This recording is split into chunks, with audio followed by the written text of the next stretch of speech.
Let me tell you, there are some people who tell me, well, Nick, I'm an atheist because science can explain everything. No, it can't. Let me tell you for real. I have MRI scans of my spine. I had a disease in my spine called a syrinx.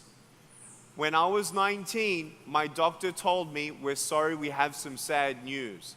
Not only were you born without arms and legs, but you were born with a disease where your spine turns into nothing.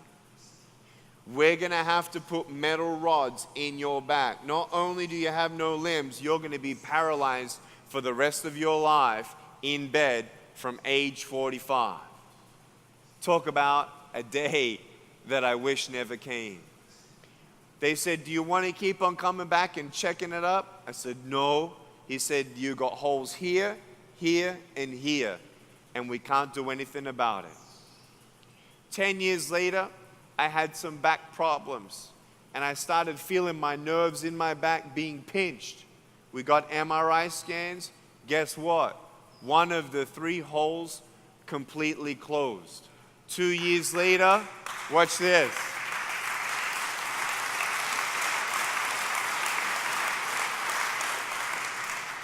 Two years later, the second hole closed. And just the November that just went by, we confirmed with Western doctor's report, we don't know how this happened, but Nick Vujicic has no more holes in his spine.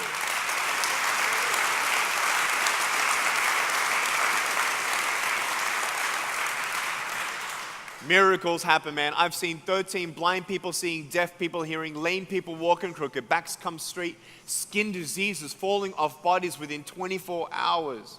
I tell you, I've seen the miracles. I've seen the good supernatural and I've seen the bad supernatural. I've seen too much to believe that there is no God. You want to know why?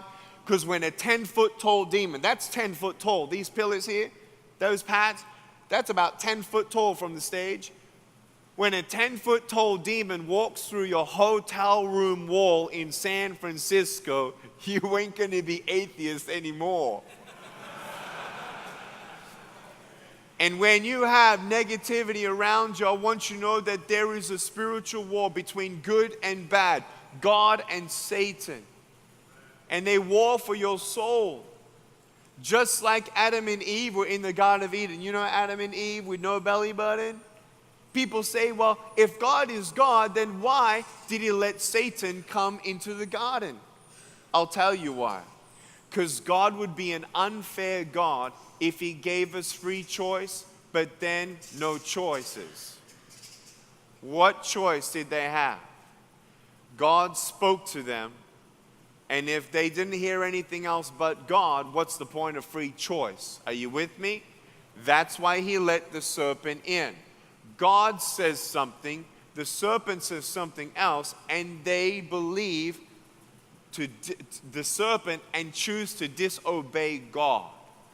Because God is holy, they had to separate from God in sin. And ever since, there's been a war. And the war one day will end. When? When every single person on the planet hears about Jesus and has the same opportunity as Adam and Eve.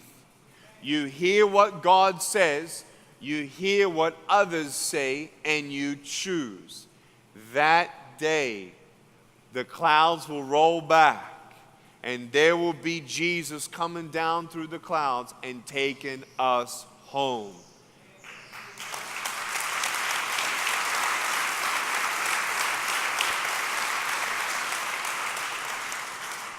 And that war, you can't fight the lies unless you know the truth. And the truth will set you free. You hear the lies. Oh, Nick, you're not good enough. At school, at age 8, I'm looking at all the girlfriends and boyfriends and they're holding hands. And I'm thinking, man, I'm never going to get a girlfriend. I'm going to be alone for the rest of my life. I ain't going to get a job.